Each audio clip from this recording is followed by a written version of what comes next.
আলু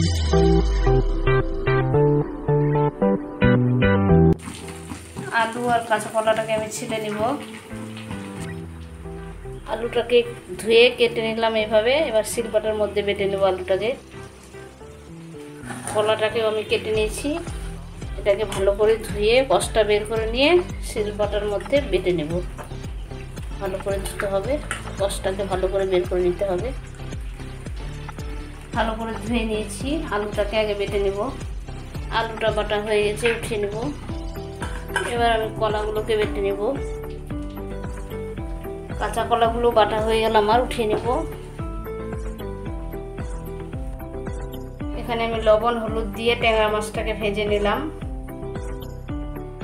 এখানে আমি 2টা কাঁচা কলা বেটে নিলাম, 2টা আলু, কাঁচা আলু দিয়ে দেবো আমি বেসন। 2 চামচ বেসন দিয়ে দেবো। 1 চামচ চালের গুঁড়া দিয়ে দিলাম। স্বাদ মতো লবণ দিয়ে দেবো, একটু হলুদ। 2টা পেঁয়াজ দিয়ে দেবো কুচি।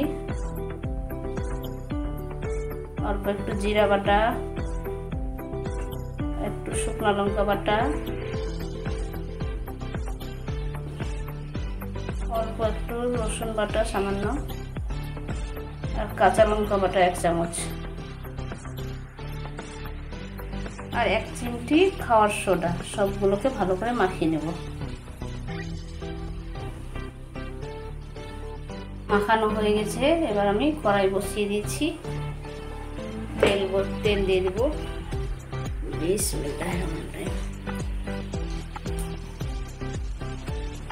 সবগুলোকে একটা একটা করে দিয়ে দেবো। বিসমিল্লাহ।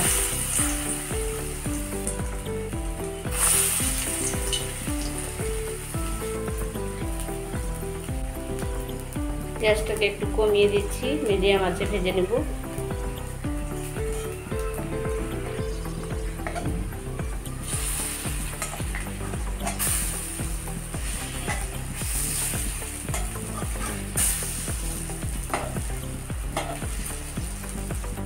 এইভাবে করে আমি সবগুলোকে ভেজে নেব।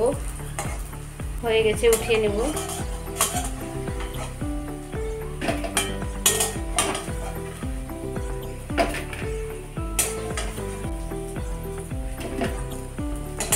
এবার আমি রান্না করব। তেল দিয়ে দেবো ওই কড়াইয়ের মধ্যে। একটু কালো জিরা দিয়ে দিলাম। বিসমিল্লাহ। একটা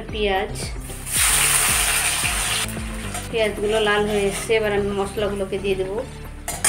এটা রসুন বাটা, এটা শুকনো লঙ্কা বাটা, এটা কাঁচা লঙ্কা বাটা, জিরা বাটা, পেঁয়াজ বাটা, স্বাদ মতো লবণ দিয়ে দেবো, হলুদ।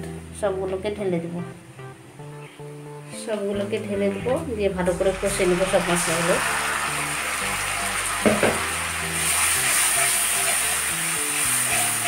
দুটা টমেটো দিয়ে দেবো, দিয়ে ভালো করে কষে নেব।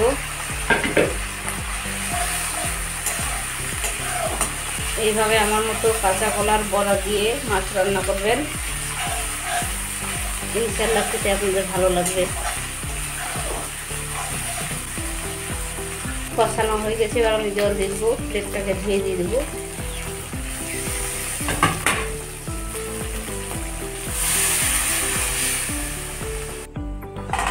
এবার ঢেকে কিছুক্ষণ রান্না করে নেব।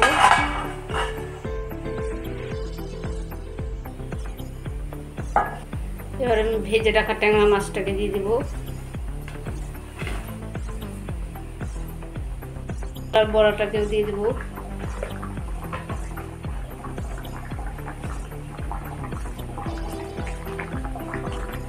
আরো কিছুক্ষণ রান্না করে নেব ঢেকে।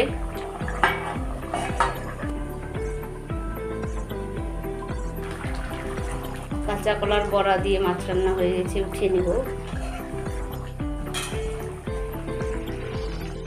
ঢেলে নিলাম। দেখুন কত সুন্দর হয়েছে। কাঁচা কলা আর কাঁচা আলু বড়া বানিয়ে ট্যাংরা মাছ দিয়ে রান্না করলাম। দেখেন কত সুন্দর হয়েছে। ইনশাআল্লাহ খেতেও ভালো লাগবে। এইভাবে আমার মতো রান্না করে একদিন দেখবেন, খেয়ে